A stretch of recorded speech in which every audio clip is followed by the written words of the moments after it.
आज हम हिंदी में पार्ट 6 पढ़ेंगे जिसका नाम है नागमणि। यह एक कविता है। इसमें दिया है आपको मैं जब जहाज पर नौकर था तो एक बार कोलंबो भी गया था।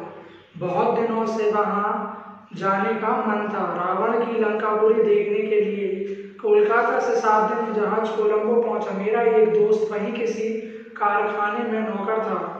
मैंने पहले ही उसे खत लिख दिया था, वह घाट पर आ चुका था। हम दोनों गले मिले और कोलंबो की सैर करने के लिए निकल पड़े। जहाज वहाँ 4 दिन रुकने वाला था। मैंने कप्तान से 4 दिन की छुट्टी ले ली थी। ये कहानी कौन सुना रहा है? जिस कविता में मुख्य किरदार का रूप प्ले कर रहा है। जब हम दोनों खा पी चुके तो गपशप होने लगी। यहाँ पे गपशप यानी क्या होता है? बातचीत करना।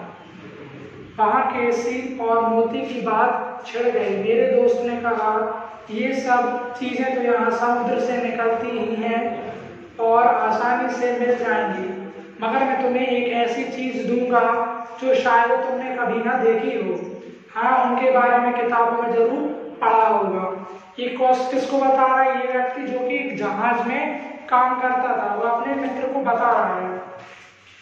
मैंने ताज्जुब से पूछा, वह कौन सी चीज है? क्लियर? तो वो सामने वाले व्यक्ति को बता रहा था, तो वो ताज्जुब से पूछता है कि वह कौन सी चीज है जिसके बारे में वह बता रहा है। उसने कहा, नाग की मणि। मैं चौंक उठा और बोला, उसका जिक्र तो मैंने किस्से कहानियों में सुना है और यह भी सुना है कि वह अनमोल होती है। क्या नाग की असली मणि? वह दोबारा उससे उत्तर में पूछता है। वह गर्व से बोला, हाँ भाई, असली मणि तुम्हें मिल जाए तो मानोगे? मुझे विश्वास न हुआ। फिर बोला, यहाँ 50 किस्म के नाग हैं, मगर मणि एक ही तरह के नाग के पास होती है, जिसे क्या कहते हैं? कालिया कहते हैं। वह बात यह है कि यह चीज मुश्किल से मिलती है। 50 में शायद एक के पास निकले, मगर मिलती जरूर है। मैंने सुना था कि नागमणि को अपने सिर पर रखता है, मगर ये बात गलत निकली।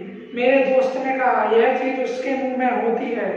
मैंने आश्चर्य से पूछा, तो मुंह के अंदर से चमक कैसे नजर आती है? दोस्त ने हंसकर कहा, जब उसे रोशनी की जरूरत होती है तो किसी साफ पत्थर पर वह उसे सामने रख देता है।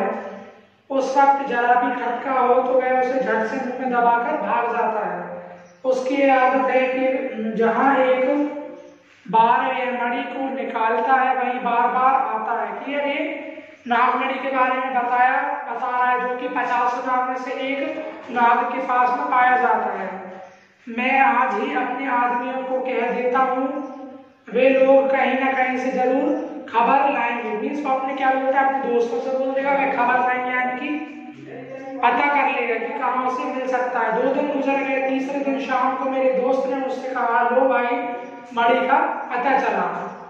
मीन्स उसे मणि के बारे में पता चल गया। मैं झट उठ गया और अपने दोस्त के साथ बाहर आया तो वह आदमी खड़ा था जो मणि की खबर लाया था। कहने लगा, अभी मैंने एक नाग को मणि से खेलते देखा है। अगर आप इसी वक्त चलें तो मणि हाथ आ सकती है। हम फौरन उसके साथ चल दिए। थोड़ी देर में हम एक जंगल में पहुंच गए। उस आदमी ने एक तरफ उंगली से इशारा करके कहा, वह देखिए, नागमणि रखे बैठा है। मैंने उसे तरफ देखा तो सचमुच 20 गज की दूरी पर एक नाग फन फैलाए बैठा था और उसके आसपास उजाला हो रहा था।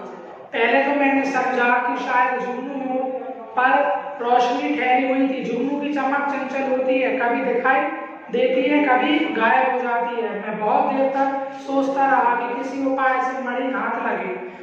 आखिर मैंने उस आदमी से कहा, मुझसे बड़ी गलती हुई, बंदूक नहीं लाया, इसे मारकर मणि उठा लेते। ये 3 लोग यहाँ पे हैं जो तीनों आपस में बात कर रहे हैं ना। उस आदमी ने कहा, बंदूक की कोई जरूरत नहीं है साहब, थोड़ी देर रुकिए, मैं अभी आया। यह कहकर वह कहीं चला गया। थोड़ी देर बाद वह कुछ हाथ में लिए लौटा। मैंने पूछा, तुम्हारे हाथ में क्या है? उसने कहा, कीचड़। मैंने पूछा, कीचड़ से क्या होगा? उसने कहा, चुपचाप देखिए मैं क्या करता हूँ। वह चुपके से एक पेड़ पर चढ़ गया और उसने मुझे भी चढ़ने का इशारा किया। उन्होंने क्या किया है? एक षड्यंत्र तरीके का, या फिर बोल सकते हैं उन्होंने एक प्लान तैयार कर रहे थे कि वो भी ऊपर चढ़ा। तब वह डालियों पर होता हुआ नाग के ऊपर आ गया और एकाएक उसमें मणि कीचड़ फेंक दिया जिससे वहां पर अंधेरा छा गया। तो उन्होंने क्या प्लान बनाया कि पेड़ पर चढ़कर वे नागमणि पर कीचड़ फेंक देंगे। तो उन्होंने क्या किया, कीचड़ फेंका जिससे वहां पर अंधेरा छा गया। नाग घबराकर इधर उधर दौड़ने लगा। थोड़ी देर के बाद पत्तियों की खड़खड़ाहट बंद हो गई। मैंने समझा नाग चला गया, मैं पेड़ के नीचे उतरने लगा। उस आदमी ने मुझे पकड़ लिया और कहा, भूलकर भी नीचे नहीं आना, नहीं तो घर तक ना जा सकोगे। वह नाग यहीं पर कहीं ना कहीं छिपा बैठा होगा। हम दोनों ने उसी पेड़ पर रात बिताई। दूसरे दिन सुबह होते ही हम दोनों इधर उधर देखकर नीचे उतरे। साथी ने कीचड़ हटा दिया, मड़ी नीचे पड़ी थी। मैं मारे खुशी के मतवाला हो गया। जब हम दोनों घर पहुंचे तो मेरे दोस्त ने कहा, अब तो विश्वास आया यार? अब भी नहीं। मैंने कहा, हाँ, नाग के पास से इसे लाया अवश्य, मगर मुझे अभी तक संदेह है कि वह वही अनमोल मणि है। तो क्या होता है, उन्होंने कीचड़ फेंक देती जिससे क्या होता है, उसका उजाला आना बंद हो जाता है।